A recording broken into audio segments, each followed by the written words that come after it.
आप बताएं आपका नाम क्या है और आप कहाँ के रहने वाले हैं? मेरा नाम रोहित है और मैं चंडीगढ़ पंचकुला से हूँ। ओके, आप अपनी गवाही बताएं। एक मेरी डांस एकेडमी थी और मैं फिटनेस ट्रेनर था वहाँ पे। सब कुछ सही चल रहा था, अच्छा चल रहा था। और जब मैं 10th क्लास में था तो थोड़ा बहुत नशा था मेरी लाइफ में। मेरी संगति ऐसी थी कुछ गलत। थोड़ा थोड़ा करके जब मैं काम करने लगा तो फंक्शंस करने, क्लब में जाना, दोस्तों के साथ रहना, बहुत ज़्यादा दोस्तों को टाइम देना, घर पर कम टाइम देना। धीरे धीरे जब वो बढ़ता गया तो मैं नशों में और ज़्यादा बढ़ने लग गया। मैं ड्रिंक करता था, स्मोकिंग करने लगा, भांग का नशा, फीम का नशा।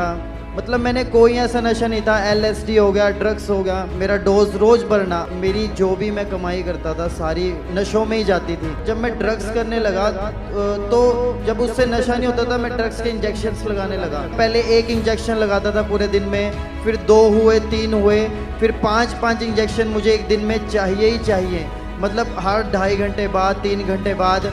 और मैंने घर से बाहर रहना, नाइट आउट मानी। तो जब ये नशा मेरा ज़्यादा बढ़ा तो पहले धीरे धीरे मेरा काम बंद हो गया, क्योंकि नशे के बिना मैं कुछ कर नहीं पाता था। और मैंने एकेडमी बंद कर दी अपनी। और धीरे धीरे जब मैं नशा ज़्यादा करने लगा तो अपनी सेविंग उड़ाने लगा। सेविंग उड़ाने के बाद ब्रदर की सेविंग, फिर घर से मैंने अपना न्यू बाइक था मेरा, मैंने वो सेल कर दिया, फिर एक्टिवा सेल कर दिया।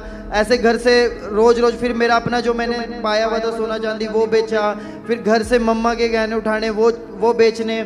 धीरे धीरे मैंने घर के सामान जो भी फ़ोन हो गया, सिलेंडर हो गया, ऐसी ऐसी चीज़ें, LED होगी, उन चीज़ों को मैं चुपचाप उठाकर जाकर बेचने लगा। मैं कभी ऐसा करता नहीं था कि कोई चीज़ मैं बेचूं, बट मैं इतना ज़्यादा डिप्रेस्ड हो चुका था कि अगर वो मुझे नहीं मिलता था नशा तो मैं खाना तक भी नहीं खाता था। हर दिन मुझे वो इतना ज़्यादा ज़रूरी हो गया था कि मुझे चाहिए ही चाहिए। और नशा जब इतना बढ़ने लगा तो बिना नशे के एक दिन भी निकालना आपके लिए मुश्किल था उस समय? एक दिन भी, मतलब एक पल भी अगर मैंने नहीं लगाया तो मेरे लिए सुबह उठना एक ऐसा लगता था वेस्ट है, कुछ समझ नहीं आता था। इस चीज का आपके शरीर के ऊपर, आपके माइंड के ऊपर क्या बुरा असर पड़ा?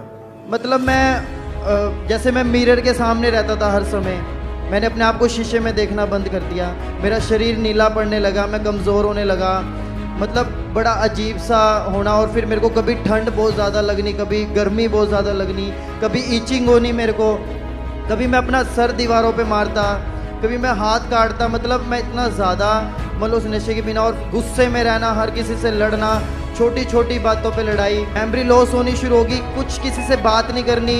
नशा और पैसे के सिवा मुझे कुछ नहीं दिखता था। मुझे ऐसा होता था मैं ड्रग्स कहाँ से लूँ, कब लूँ। कई बार वो मिलता नहीं था तो हम दिल्ली तक पहुँच जाते थे कि नहीं लेके आना है तो लेके आना। और जब आप इन चीज़ों के कारण पूरा डिप्रेस्ड हो चुके थे, आपने अपने परिवार को